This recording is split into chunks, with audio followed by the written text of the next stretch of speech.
A visit nearly 2 decades in the making as Pope Francis arrives in Ireland.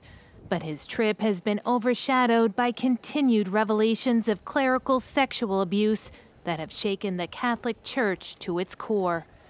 A series of inquiries by the Irish government exposed widespread sexual abuse of minors that in some cases dated back decades. Addressing officials, the Pope acknowledged the Church's guilt. The failure of ecclesiastical authorities, who did not adequately address these repugnant crimes, has rightly given rise to outrage and remains a source of pain and shame for the Catholic community.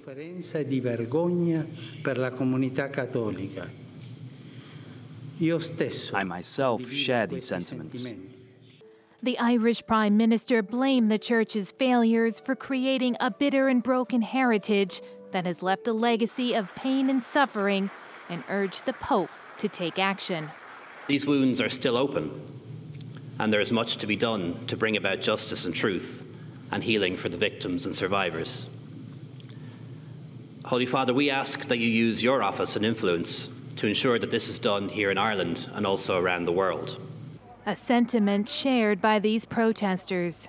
He needs to make clear that actions are going to be put in place and what those actions are going to be.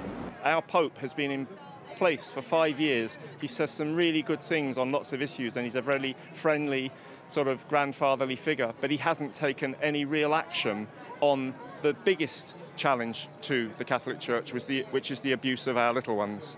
Pope Francis plans to meet with abuse victims during his visit. Nearly 15,000 Irish people have officially declared they were sexually abused by priests.